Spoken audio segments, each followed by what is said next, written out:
Dear students, good afternoon.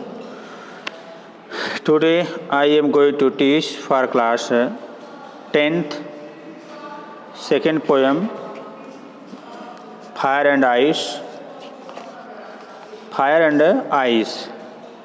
in which I want to tell the story about fire and ice. What is fire and what is ice? Dear students, इस कविता में कवि हमको ये बताना चाह रहा है, कवि ने कुछ कंपैरिजन किया है। कुछ लोग कहते हैं कि संसार का जो अंत फायर से होगा, तो कुछ लोग कहते हैं कि आइस आग से होगा। तब कवि को दोनों चीज़ों पर सस्पिशन होता है, आखिर संसार का अंत जो है कैसे खत्म होगा, है ना, बर्फ से कि आग से। लेकिन अंत में कवि को यह विश्वास होता है कि नहीं, संसार का जो अंत है आग से ही खत्म होगा। संसार का अंत क्या, आग से ही खत्म होगा। लेकिन अब कवि को यह भी विश्वास होता है, अगर संसार को दो बार में ख़त्म होना है, तो मेरे समझ से कवि को यह विचार हो रहा है कि कवि के विचार से, ठीक है, कवि के विचार से संसार अगर बर्फ से समाप्त हो तो उसके लिए यह सबसे अच्छी बात होगी और यह पर्याप्त होगा। अर्थात मतलब कहने कर कि कवि को पूरी तरह से कॉन्फिडेंस होता है कि संसार का अंत होगा, ये तो श्योर है, आज नहीं तो कल तो होना ही होना है। लेकिन फायर से न हो तो अच्छी बात है, आग से हो, आइस से हो तो ठीक है, क्योंकि आइस से जो है सब लोग शीतलयुक्त रूप से मरेंगे और आग से जो है माने पीड़ा, कष्ट और सारी भावनाएं हैं।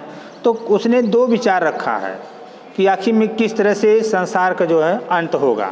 तो देखिए, इस पोएम में कवि ने दिया क्या कि फायर सम से दैट, कुछ लोग कहते हैं सम से, कुछ लोग कहते हैं the world will and in fire, संसार का अंत जो है किसमें, आग से होगा। ठीक है, the world will and in fire, संसार का अंत जो है आग से होगा। तो सम से कुछ ये भी लोग कहते हैं कि संसार का अंत जो है आइस से होगा। ठीक, लेकिन from what I have tasted of desire, अब from what I have tasted of desire, taste of desire, अब डिजायर का मतलब यहाँ फायर से ही होगा, इच्छा, यहाँ पर इच्छाएं हैं। लेकिन from what I have tasted of Dzire, मेरी हर एक तरह से ये इच्छा है ना, कि I hold those who favour in fire, I hold those, मैं उन्हीं लोगों पर होल्ड करता हूँ, कॉन्फिडेंस करता, विश्वास करता हूँ, हु फेवर फायर, जो लोग आग के पक्ष में हैं। अर्थात कवि को कॉन्फिडेंस होता है कि जो लोग आग के पक्ष में हैं, तो मेरा भी विश्वास है कि संसार का अंत जो है आग से ही होगा। लेकिन लास्ट में कवि कहता है if it had to perish twice, यदि संसार को दो बार समाप्त होना हो, ट्वाइस दो बार समाप्त होना हो, तो कवि को विश्वास होता है कि आई थिंक, मैं सोचता हूँ, I know enough of hate. अब वहाँ desire means fire means desire था, अब यहाँ आइस मीन्स हेट हो जाएगा। तो कवि ने कहा if it had to perish twice, यह संसार को दो बार समाप्त होना है, तो आई थिंक, मैं सोचता हूँ, I know enough of hate, तो मेरे विचार से बर्फ ही इसके विनाश के लिए पर्याप्त है। There to say that for destruction ice is also great, तो बर्फ ही डिस्ट्रक्शन होता है, बर्बादी, संसार की बर्बादी के लिए पर्याप्त है। एंड इट सफिश, और यह काफ़ी भी होगा, पर्याप्त भी रहेगा। तो देखिए, the poet has given the many kinds of ways about ice and fire, there are many ideas that the poet has given कि how the world will be end, because scientists are interpreting in many ways. It is quite possible that in again process of nature the world may end. The sun may so hot that it may burst, or it may slightly be disturbed so that it creates extreme fall in the temperature and make the climate freezing. तो dear students, इस कविता में हम आपको poetic device बताएंगे कि poetic device क्या होता है। देखिए अब पोएटिक डिवाइस क्या है हमको ये जानना है। तो पहला पोएटिक डिवाइस है इंजॉयमेंट। इंजॉयमेंट क्या होता है? तो जो भी कविताएं पहली लाइन से शुरू हों और लास्ट में जा कर के वह समाप्त हो विदाउट इंट्रोगेटिव और विदाउट फुल स्टॉप का, उसको इंजॉयमेंट बोलते हैं। मतलब समझ आया? कविता शुरू हो जैसे सम से शुरू हो गया और इन फायर, फायर के पास देखिए सम से शुरू है और इन फायर, फायर के पास कोई फुल स्टॉप नहीं है। और फिर सम से इन आइस, आइस के बाद आ गया।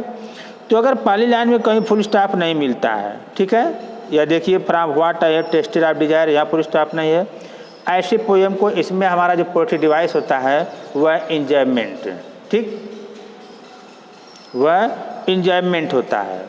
और जो दूसरा होता है देखिए सम से,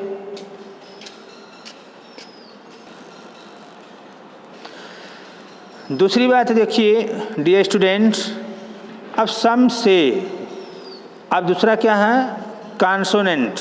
ये क्या होता है? कॉन्सोनेंस क्या होता है? अगर किसी भी लाइन में, किसी भी पोएम के पहली लाइन में या दूसरी लाइन में कहीं भी हो, अगर सेम वावेल आती, देखो सम से, सम से आ रहा है, ठीक है, एक कॉन्सोनेंस होता है। इसी को हम इलिट्रेशन भी कर सकते हैं। इलिट्रेशन कब करेंगे? जब स वावेल माने कोई भी कॉन्सोनेंट सेम आ जाए, जैसे देखो सम से, तो सेम कॉन्सोनेंट है, तो सेम कॉन्सोनेंट किसी पोएम में आते हैं तो इसको हम बोलते हैं क्या? इलिट्रेशन। अब देखिए अगला जो हमारा है, अगला जो होता है एजोनेंस। एजोनेंस क्या आता है? जिसमें सेम वावेल आ जाए, सेम वावेल आ जाए। देखिए आई थिंक, आई नो, अब ओ एनफ में ओ, आप में ओ, सब में वावेल आया है, सेम वावेल आया हर वर्डों में। तो किसी भी लाइन में अगर सेम वावेल आता है हर वर्डों में तो उसको हम एजोनेंस बोलते हैं। वह हमारा जो पोएट्री डिवाइस होता है एजोनेंस होता है, ठीक है। इसके बाद एजोनेंस आ गया। एजोनेंस के बाद होता है एनाफोरा। अब एनाफोरा क्या होता है?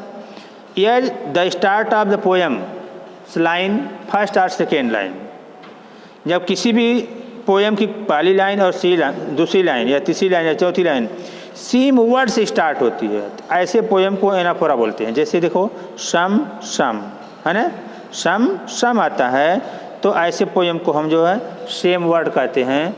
और ऐसे पोएम को हम जो है रेपिटेशन भी कहा जाता है, रेपिटेशन। दूसरा जो हमारा फिगर ऑफ स्पीच है, अर्थात कोई poetry device fire and ice. अब फायर आग है लेकिन एक्ट ऑफ लिविंग कर रही है, आइस ठीक निर्जीव है, एक्ट ऑफ लिविंग कर रही है। तो फायर एंड आइस में जो होता है हमारा पोएट्री डिवाइस जो होता है पर्सनिफिकेशन होता है, ठीक है, पर्सनिफिकेशन होता है। तो ये हो गया आपका पोएट्री डिवाइस। अब डियर स्टूडेंट, इससे आपको 2-1 क्वेश्चन पूछे जाएंगे। क्वेश्चन कैसे होगा? जैसे पोएम दे दिया 4 लाइन का, उस 4 लाइन से आपसे जो है 4-5 क्वेश्चन किए जाएंगे, उन्हें की आपको आंसर देने होंगे। जैसे पूछ देगा कि which of the line that belongs from the anaphora, है ना, एजोनेंस या एंजॉयमेंट, इलिट्रेशन, कुछ भी पूछ सकता है। फिर what is the means of fire, what means of ice, ये सारे क्वेश्चन बनेंगे।